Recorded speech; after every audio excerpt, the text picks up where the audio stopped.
गरुड़ पुराण अध्याय 3 यमलोक का मार्ग और वैतरणी नदी।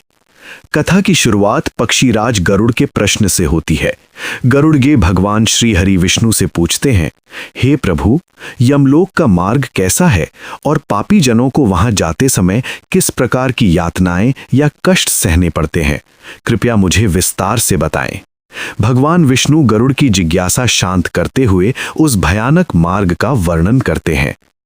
यमदूतों का निर्दयी व्यवहार।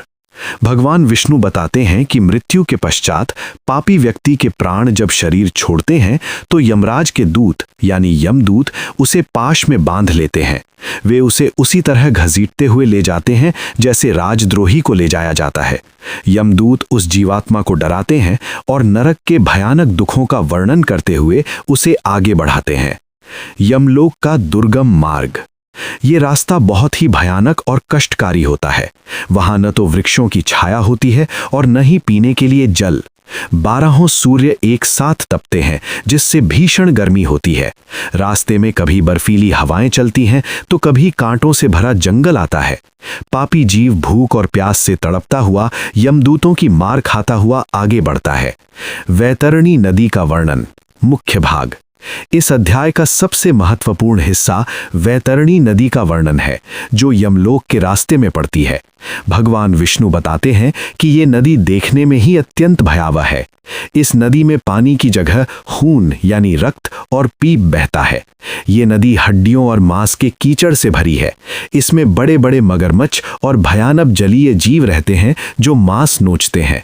जब कोई पापी व्यक्ति इस नदी के पास पहुंचता है तो ये नदी खौलते हुए तेल की तरह उबलने लगती है। पापी जीव को देखते ही नदी में ज्वालाएं उठने लगती हैं। नदी पार करने का उपाय। गौदान। भगवान विष्णु बताते हैं कि इस भयानक नदी को तैरकर पार करना असंभव है। पापी की दशा। पापी जीव इसमें डूबते उतरते हैं। जीव जंतु उन्हें काटते हैं और वे चीखते चिल्लाते हैं।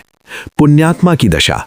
जिसने अपने जीवन काल में गौदान किया होता है या मृत्यु के समय जिसके निमित्त गौदान किया जाता है, उसके लिए ये नदी शांत हो जाती है।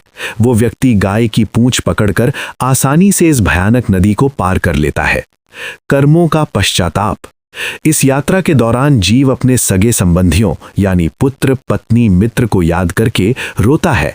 तब यमदूत उसे फटकारते हुए कहते हैं, हे जीव, तूने जीवन भर केवल पाप किए, धर्म का संचय नहीं किया। अब तुझे तेरे कर्मों का फल भुगतना ही होगा। कोई भी तुझे बचाने नहीं आएगा। कथा का सार। इस अध्याय के अंत में बताया गया है कि पापी जीव को यमलोक तक पहुंचने में 47 दिन यानी मानव गणना अनुसार लगते हैं।